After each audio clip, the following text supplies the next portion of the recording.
Ouais. Bonjour.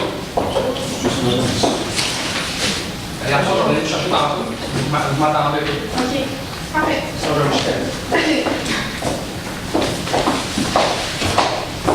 C'est normalement 2h15. Pas 2h15, ça.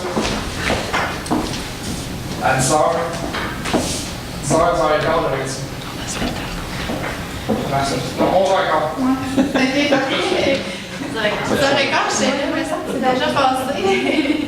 Bonjour, juste pour appeler Alexandra Dionne, Stécie Tourant et Martine Rio-Nathalie. Oui. L'équipe B1. Donc, juste pour rappeler, vous avez entre 15 et 20 minutes à faire, 5 minutes de questions à la fin. Je vais vous lever aussi les pancartes 10 minutes, 5 minutes, quand il va vous rester 2 minutes et 30 secondes.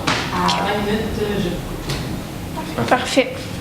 Le PowerPoint, est-ce que c'est nous qui le change? Oui. OK, je vais m'installer. Je peux laisser aussi les juges se présenter s'ils le désirent. Oui, alors Élise Cormier, professeure ici à la Faculté des sciences d'administration et aussi directrice des programmes de premiers et deuxièmes. Bonjour. Florence Cauchy, gérante compte pour Procter & Gamble. Bonjour. André Gascon, je suis vice-doyen ici. Bonjour.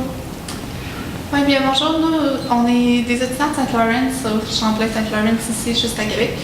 En fait, aujourd'hui, on est ici, comme vous le savez, pour présenter un plan stratégique pour Procter & Gamble en relation avec leur partenariat pour les Jeux olympiques.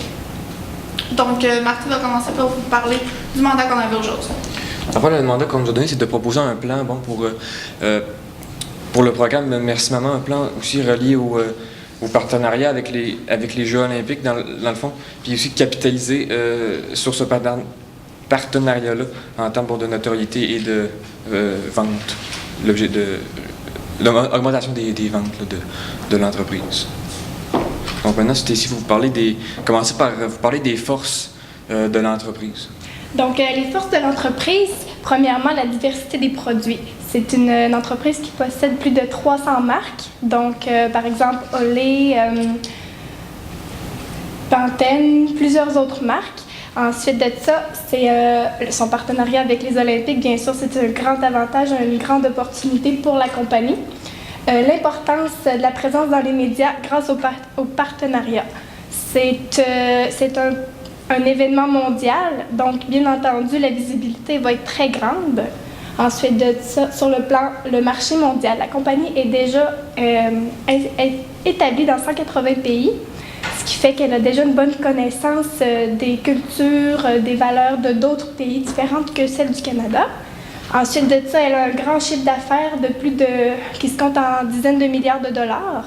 Puis des produits domestiques, ce qui veut dire que c'est des produits qui sont achetés par le public cible de la campagne, qui sont les mamans. Donc, c'est des produits qui sont achetés par les mères, des produits domestiques. Donc, Alexandra Dionne va vous parler des faiblesses de la compagnie. Premièrement, une des faiblesses de la compagnie serait le fait qu'elle a beaucoup de marques, mais peu de gens savent que Procter & Gamble est associé avec les marques comme Tide, Olay, CoverGirl. Toutes ces marques-là ne sont pas nécessairement reliées. Les consommateurs ne savent pas nécessairement qu'elles sont reliées ensemble. Donc, ça serait une faiblesse pour la compagnie.